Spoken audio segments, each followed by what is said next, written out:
and welcome along to the Property Academy podcast. I'm your host, Steve McKnight. I'm Andrew Nicol. And to the show, we're talking about real estate agents' fees, and we're comparing Bayleys versus Harcourts versus Ray White versus Barfoot and a couple more. That's right, we're talking about real estate agent fees and who's got the lowest and who's got the highest fees. Now, we're going to give you an honest comparison and some real numbers based on some pretty intense data crunching that we've been doing. Now, Andrew, what are some of the issues when you're comparing real estate agent fees? Because they don't make it easy. Well, the problem is it's hard to find a lot of this information. So Ed was tasked with this over the weekend because he's got no hobbies and had to kind of search on the websites, but they're not there. It's not there. They don't publish them. They probably don't want you to know. No, and they're tiered. So often you might have 3.95 for the first 400,000, then it might drop down to 2.5. So it's quite hard to work out some of the times. And often there'll be administration fees as well. So there'll be an admin fee of $500,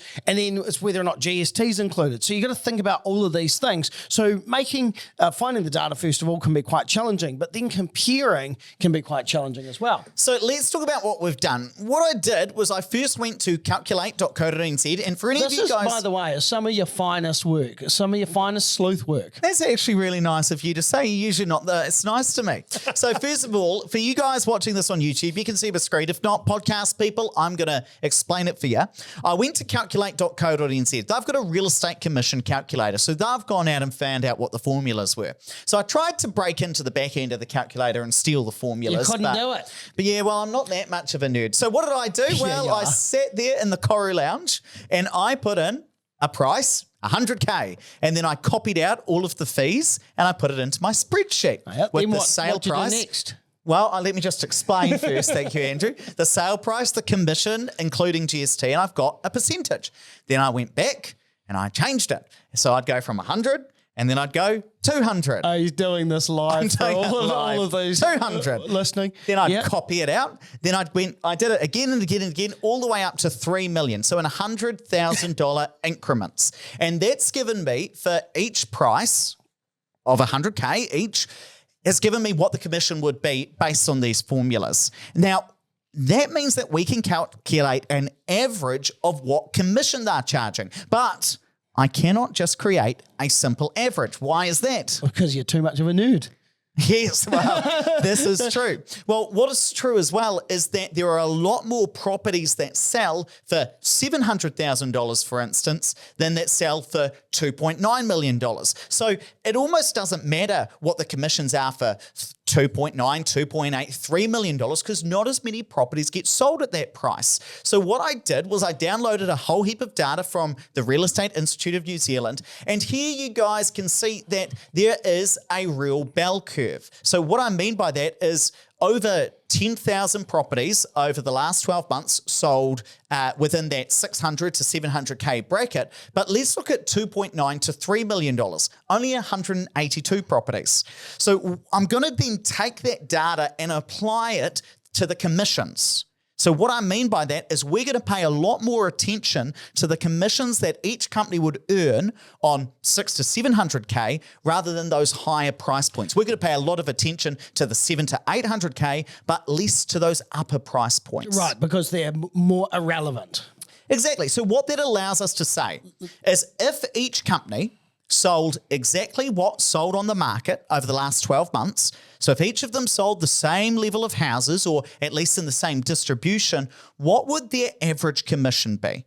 What would the average commission be? And here I've got what I'm calling the weighted average commission. And Andrew, you've got it here in front of you. Read out the three categories we've organised these kind of companies into: the low priced, mid priced, and higher priced. So in terms of the low price, you've got someone like Aristo who are 1.4%, and that's a flat fee, and then Tall Poppy at 2.5%. Now, when you say flat fee, it's because they charge 10 grand plus GST. Yes. Oh, yeah. Correct. In the mid priced, you've got people like Harcourts at 3.7, Barfoot and Thompson 3.13, and Mike Pirro at 3.04. And then the high price, the over 4%, you've got Remax at 4.04 and Bayleys at 4.23. Now, look, just bear in mind, if you go and use Remax, for instance, your commission is not necessarily going to be exactly 4.04%. And here we're including GST for all of these. But that is what the average commission they would earn if they were to sell exactly the distribution of New Zealand property prices, which I think is actually a pretty good measure. When you told me about how you'd modelled this out, I was impressed. Oh, that's very kind of you. So we've kind of got these three areas. The lower price providers, all of these mid-price guys, which kind of, your Mike Pirro, Barfoot Professionals, Unlimited Potential, they're all 3 to 3.75. And then Remax and Bayleys are those higher price players. But what's interesting is how these sometimes change. So what I've also done is created a heat map of each price band, so 100, 200, 300, and then I've looked at, who had the highest priced fees and the lowest priced fees for each of the price bands here. Now, blue in this case is cheaper, red is higher. Now, first of all, I want to draw your attention to Bayleys, which is down the very bottom. So I'm just going to scroll across, and just for everybody on the podcast, Andrew, what are you seeing in Bayleys fees? They're the highest. Almost all of the time. Yeah, so they are definitely the highest, at least for anything 300,000 or above. So, okay, let's hope we don't get a call from Bayleys' general manager, but from the modelling we've done, and we've explained how we've done it, they've consistently came out the highest. Now, what's interesting is I want you to now pay attention to the professionals and tell me what you're seeing here, Andrew. So professionals at the very low end, 100,000, 200,000, they're very, very low in terms of the heat map. But then as you get higher, as you hit $1.2 million, you'll see they get higher and higher in terms of the percentage. And actually, once you get up around the $3 million mark, your second highest fees. And when Andrew says higher percentage, we mean in terms of compared to other companies, just to be really clear. So once we get up to that 3 million mark, you're right, the professionals are the second highest. They actually become a higher fee than the likes of Remax. Now, the reason I like this modelling is that I feel like we've now not made it a secret about what the different fees are. And now you can always use these sorts of calculators to figure out a specific fee or what the different fees would be for a specific price property. But this helps us get a more generic overview of the market about, who's got higher fees than other companies. And look, if you're using this model, just go to say $2 million, go to the $2 million mark. So at $2 million, you might say, okay, I want to go for the absolute, not the absolute cheapest, but the cheapest of the mid range. Then your cheapest is Mike Pirro. No. Oh, yes, it is. Mike Pirro.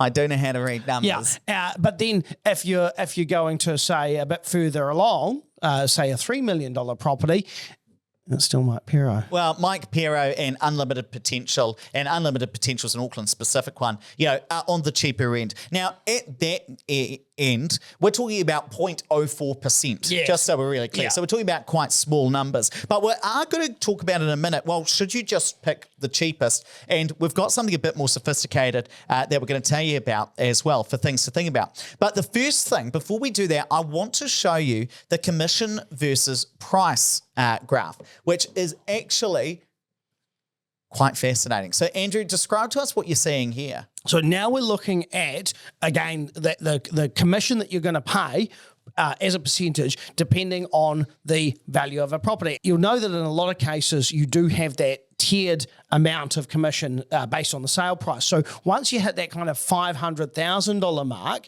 your percentage drops down significantly.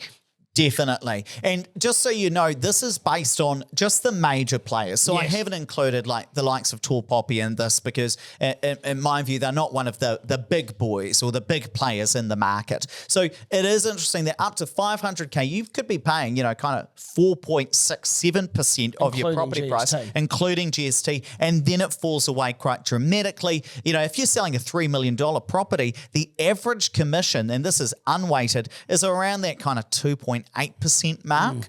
But that doesn't mean, of course, that a real estate company is earning less money from that. I want to show you now the total fees graph, and you can see how it just increases in a straight line. If you're selling a $3 million property, the unweighted average commission is about $78,500. Still relatively low compared to overseas. So $78,500, still relatively low. Only Andrew Nicol would say that. I was only saying that because I've been watching Selling Sunset on Netflix, and often in America it'll be kind of a 5% fee, and often you might get a fee paid for both the buyer and the seller. Yeah, I think it's actually 6%. But my understanding of how that worked is that the seller pays it, and the 6% is split between the buyer's agent and the seller's agent. That's always the case, but sometimes you do also have a purchaser will pay a fee as well. Okay, but like a buyer's premium if you go to an auction house. So let's now talk about, okay, how should you use this data? Because it's not just as simple as choose the cheapest. I think there's a bit more sophistication here. So should somebody only choose a real estate agent based on price? Absolutely not. In fact, years and years and years ago, I used to go to the open homes that were listed from the cheaper agents. Like a 1%er. Yeah, correct, a 1%. I won't name them because they're still kind of around. Does it rhyme with Hall Hoppy? No, it rhymes with High-End Hestel. And I used to go and you'd know that and they'd always say, oh, no, the agent just, they work for less money. We want to give more back to the consumer. Look, if you're getting paid a quarter of what you're going to get if you're at Harcourts, for example, you can't possibly do as much work on that file. You just can't, right? And so you'd go in and maybe the agent was maybe a little bit less experienced. You are buying an inferior service in my mind. And so what I do is I go and buy from them, and then I do all my renovations, and then I put it on with Harcourts, say. How fascinating. Now, I think while I agree with you on that point, what is also true is just because in this modelling Bayleys charges more, I don't think you can automatically assume that Bayleys gives necessarily a superior service. Or, let me rephrase that again, just for any Bayleys agents listening, I don't think that you can confidently say just because Bayleys charges more under this modelling that every Bayleys agent gives better service than a Barfoot agent. Similarly, just because Remax is more expensive than most, I don't think you can say every Remax agent is better than every Barfoot's agent. It is going to come down to the individual and how capable they are, how experienced they are, how ambitious they are, and how much drive they have. But I do think you can use this to make a call on value for money. So what I want to do is give you a couple of examples of how much extra an agent would need to achieve if they worked for a higher fee agency compared to if you went to a lower fee agency. That's right, because at the end of the day, if you're selling your property, whether it's owner occupier or investment, it is just about the bottom line. You want to know that you're going to get an offer, it's going to be successful, they'll end up settling, and that you're going to end up with X amount at the end. So if someone charges more but gets you a better result, then in my mind, go for it, right? So let's take a look at, say, a $700,000 property, and let's compare Bayleys, which is the higher fee agency. Their total commission, including GST, according to this calculator, is $32.2K. Now, let's compare that to Barfoot, which is charging about 1.34% less commission. So they'd walk away with, say, $22.8K. So what are we talking about? We're talking about the difference of $10K. Now, if your Bayleys agent can get around $10K more than your Barfoot agent, then you're about to come out ahead if they can get slightly more than that. So that's what you'd need in terms of this modelling. Now, what I mean by that, how would you use that? Well, you'd have to make a call.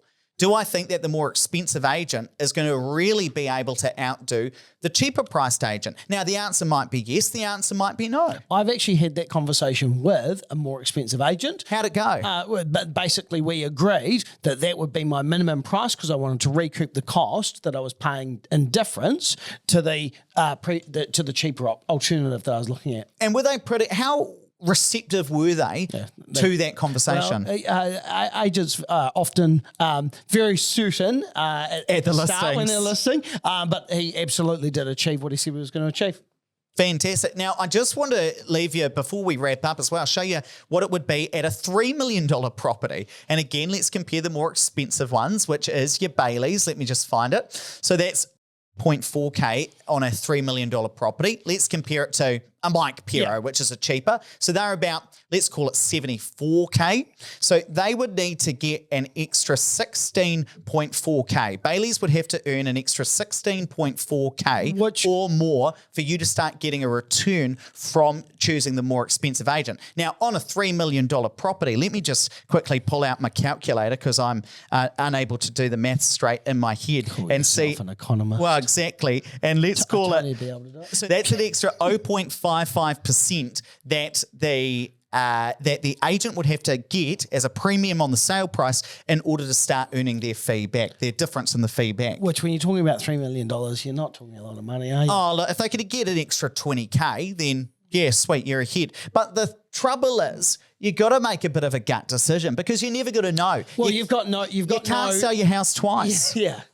Well, you can if you buy it back, but you're not going to be able to run a test where you can do the Mike Pero and your Bayleys at the same time, unless you do a dual listing. No, but people don't do these. No one's interested in those. Yeah, nobody's going to actually want to sell your property. You got two people not disinterested in selling your property. So ultimately, who's the most expensive? Well, from this modelling, Bayleys, followed by Remix, and then third place is equal between Century 21, LJ Hooker, and Ray White. And look, if you want to go deeper into all of this modelling, if you're listening to the podcast, have a look at the YouTube where we're sharing our screen with all of the data. You'll be able to see it. It's a beautiful thing. And actually, I think we'll end up talking about this in private property because just before we hit record, you said that we should. Yeah. Right, let's wrap it up there. But please don't forget to rate, review, and subscribe to the Property Academy podcast. It really does help us get the message out to more people. And hey, if you want to learn more about property with Andrew and I, come along to our upcoming webinar. It is next Tuesday. That is at 7 p.m. and we're going to have the best time. Want to see you there? Tap or swipe over the cover art. Links in the description, or just go to opuspartners.co.nz/webinar.